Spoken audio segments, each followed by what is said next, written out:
Skeleton Crew just finished airing, and I feel confident that I can do a full review.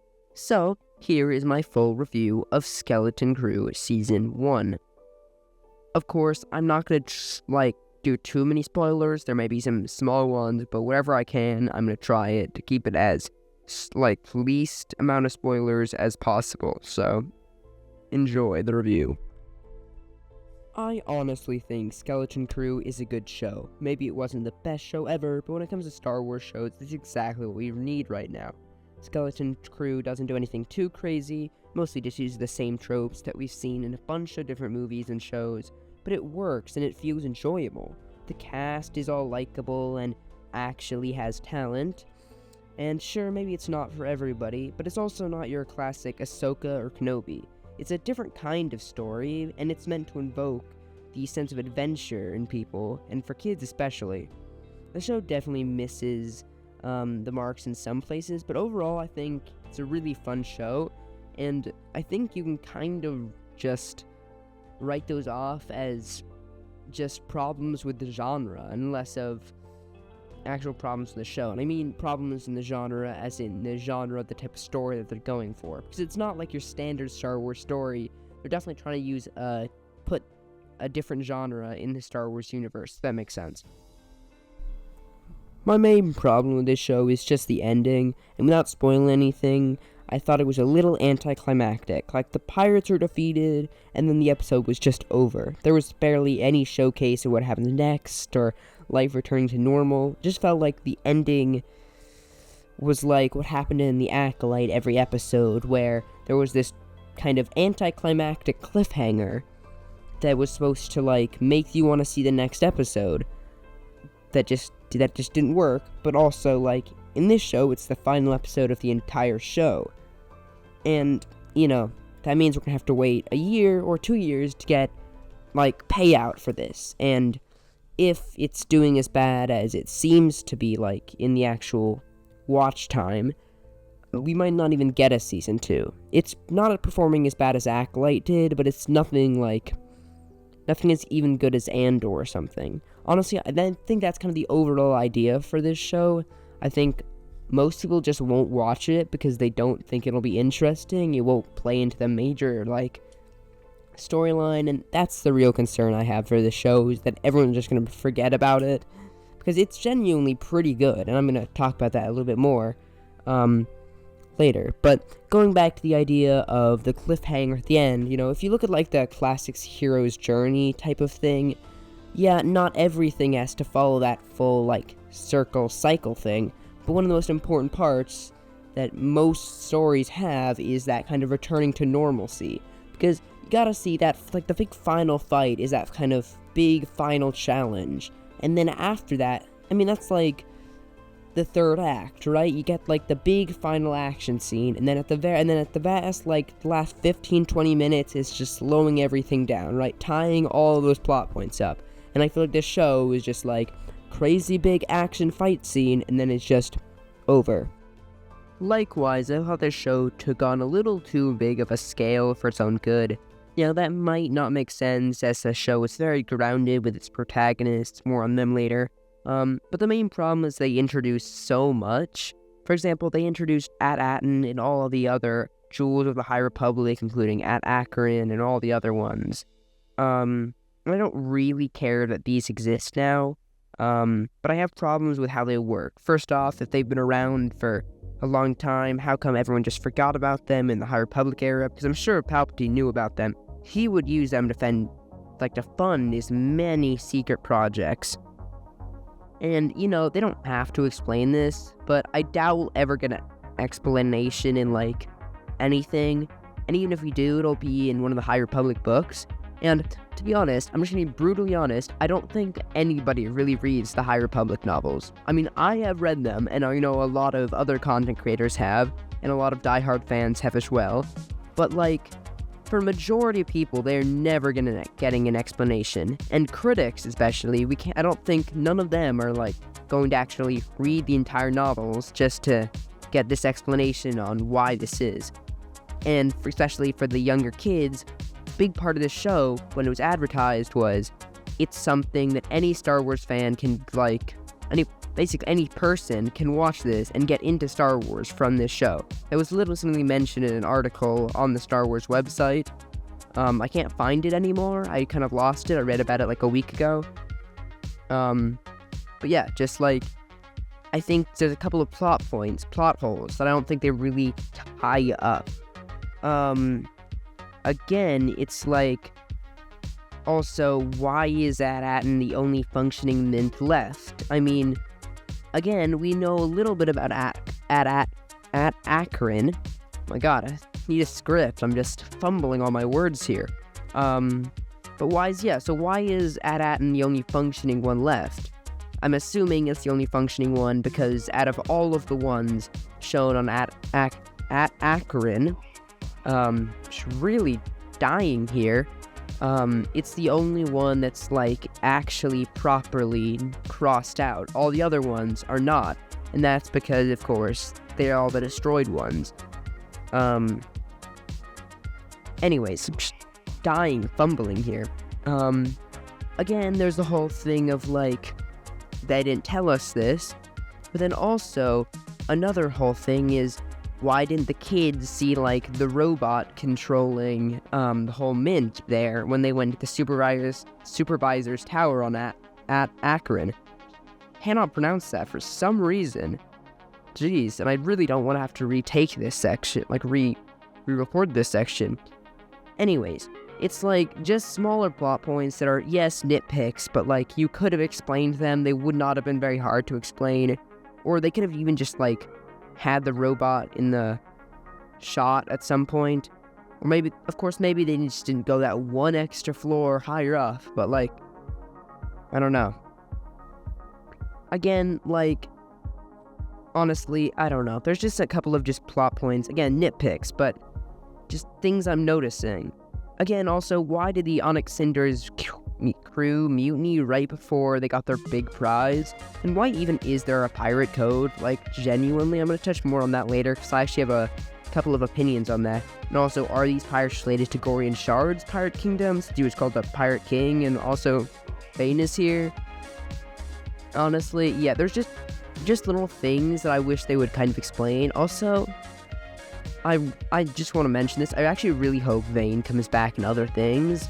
I know technically he was supposed to die here, but we never actually saw it, so I'm hoping they bring him back. Anyways, I need to actually get onto my next section because I'm just going on a horrible tangent here, mispronunciating everything, and overall, not having a great time. Moving on. I also really don't like how the New Republic gets the entire mint at the end of the show. I could see writers for other shows definitely fumbling this in a couple of big ways. First, I think they could probably ignore it and just not explain it at all, like there's no impact with it now being a part of the New Republic. And I could also see them kind of using it just as a cheap way to solve all the problems the New Republic has with, like, wealth inequality. And in my opinion, to be honest, I think the best way to use this is actually just to show the New Republic fumble this. I think it's really that would just help continue the message that they're really pushing in a lot of this show. Because, well, not in the show, just in Star Wars in general, we see a lot of the New Republic's failings recently, and I think this could actually be a pretty good example of that, and honestly just be a whole metaphor for the failings of the New Republic specifically. And also, I will say, I actually really like the idea of how, like, the New Republic is not doing great, because it actually makes a lot of sense. All over the place, you see, there's a lot of big rebellions that happen, and they're just not suited for a government, because I'm kind of thinking of, like, the French Revolution, because the government that was established after the French Revolution, of course, was the Directory, and the Directory was crap, really bad. The whole idea was, like, creating a completely weak government so no one person could take over, and that doesn't make any sense at all, like, at all, which is why it was so easy for Napoleon to take over immediately. Anyways, I'm getting off topic, but I guess you can see a little bit of the stuff I'm also nerdy about, other than just Star Wars. Wow. Whew. Anyways, I do think a good writer could handle this plotline really well, and they don't even have to use this example. It's just one thing I thought of. but I realistically see somebody who is writing like Ahsoka talking about this, Ahsoka season 2 or something. And those writers, I don't think, are as good, right? I don't think they're going to handle this well. And that's what I'm worried about. If somebody who's really talented gets to handle this, I could see this going great, but I don't see it working if just a random person handles this. Again, though, I also don't see the people who actually made Skeleton Crew being able to handle this, because their story is so small, so contained in the Star Wars universe. If they're telling the story, I feel like they're not going to focus enough on it, and then other shows aren't going to focus on it because, oh, Skeleton Crew is covering it, even though they barely covered it because their show, of course, is centered on the protagonist. And then my next problem is just kind of the stuff they introduce into Star Wars, especially the pirate code. A universal pirates code doesn't make sense to begin with. In the real world, pirates didn't really have a code, but they did have a code-like thing. But those were called articles, and they varied between crews and captains. Now, obviously, Star Wars is not real life, but it also doesn't really make sense for the characterization of these pirates. Pirate codes in movies like Pirates of the Caribbean are mostly seen as things used by honorable pirates, and being thrown away by those who don't have honor. So if we're looking at this kind of pop culture version of the Pirates Code, it would make sense that these pirates don't really care about it. Especially considering that, again, the pirates in the Star Wars universe are not really that honorable. You've got Hondo, sure, and he's decently honorable. But there could also be the point made that Hondo actually isn't really that good of a guy. He does stuff, maybe for Ezra or something, because he cares about Ezra, right? And he'll do things in the Clone Wars because the Jedi are there, and he's afraid of them, and he wants to get on good terms. There's something that he can get out of it. But Hondo is not a good guy. He is a full villain for most of the time. He just really cares about image and what he can gain. So he'll end up doing things that normally help the good guys because the Separatists are going to hurt him a lot more than the Republic will, or the Rebellion will, or stuff like that, right? And again, the idea that, the pirates would agree to, following a pirate's code doesn't make a lot of sense, because pirates in Star Wars are actually pretty money hungry. And again, also, the idea that a universal pirate's code would exist is unrealistic in just Star Wars or in real life, because, again, nobody's really sharing this. Yeah, maybe in the pirate fleet that we see in Skeleton Crew, maybe they all care about the pirate's code, but why would Tak Renard, a pirate mentioned to be incredibly bloodthirsty, why would he care about it? That just doesn't make sense, right?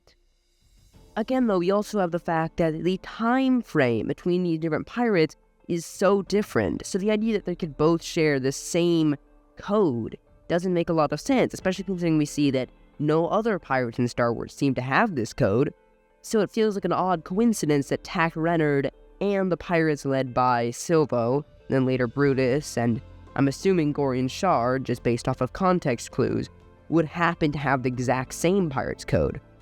Again, why would Tak Renard tell SM-33 this pirate code and teach him that he should betray him if another person could claim his ship? That doesn't make sense, since Tak Renard seems incredibly paranoid with all of the traps he has in his base and all of the kind of self-defense features he has in his ship. I also dislike how Adatin is just an American suburb. Just gonna quickly touch on this before we go into all the positives. But, it's just an American suburb. I've been to one exactly like this in New Jersey. My cousins live in a house exactly like one of the ones we see in Skeleton Crew. Obviously, there's a design aesthetic, but it's pretty much the same, right? Even the schools are pretty similar. Sure, they're a lot more, fancy with, the touchscreen things, without, kind of Star Wars technology. But, cars, bikes, it's just way too similar. and there's like no space travel on Atten. It just reminds me way too much of Earth. I don't love that. But anyways, going on to all of the positives about this show, because I know I've been harping on the negatives and just rambling about them, but I do genuinely have a lot of like positive things that I like about the show, so let's quickly get into that. First off, the costumes. They actually feel well made and look good in the context of Star Wars and with the lighting and in the show. The only real thing I dislike is about kind of looks of all the aliens in Solo's crew. I don't love when like all these Star Wars shows create whole new aliens, because there's so many aliens in Star Wars, right? And you just do not need to create a bunch of new aliens just for the sake of creating new aliens. I understand Brutus because he reminds me a lot of Blackbeard, and I think that's kind of the general idea they were going with, that like bushy fur, the string of kind of pistols that look like flintlocks. That's another thing. I love the pistols in this show because they kind of hark back to flintlock and matchlock pistols while still looking like Star Wars blasters. And originally this was going into like a nitpick of something I didn't like. Kind of rewatching the show for this review, I genuinely think it's quite a nice addition. Again, the outfits of the kids look great. Jaws looks great. Jaws reminds me a lot of Han Solo. And it's just, their costumes are genuinely amazing. And I love all of, like, the natural puppeting for all of the aliens. It reminds me so much of A New Hope in a good way. Yeah, sure, it looks kind of unrealistic at times, but no more than, like, any other show. Honestly, it's great. I love the costume. Set-wise, again, everything holds up. It looks great, no comments. The lighting, it's also great. So many shows nowadays have a constant blue or orange hue. Acolyte, talking about you. But this show actually has shots where the editors didn't have to crank up or down the temperature. Again, full marks for lighting. It's really good compared to shows like Acolyte or Kenobi even. I genuinely love the fact that I could Google images from Acolyte, then Google images from Skeleton Crew, and I could just compare them. And the amount of shots in Acolyte where there was either an orange tint or a blue tint is crazy. While Skeleton Crew has, yeah, sure, a couple of shots that are slightly more orange, and a couple of shots are slightly more blue, but that's just like the lighting. Whether they're using kind of more of a natural kind of orange light or a blue light. And it doesn't actually look like you just went in editing and cranked up the temperature of the shot. Honestly, again, full marks for lighting. The writing in Skeleton Crew was actually decent. Not amazing, sure. The characters were complex and likable. I had a lot of discourse about Fern being a stereotypical strong female protagonist, but just their character also, like, I don't think you can genuinely look at Fern, oh my god, just making so many mistakes, Fern, and see kind of a Mary Sue-like character who can do everything. Because yeah, sure, they have that attitude, but in their actions, and later on in the show, you can kind of see them break down. It's kind of just like a tough guy persona surrounded by kind of a bunch of insecurities. And all of the characters are like this. They all have their flaws and their strengths, and it's really nice to see.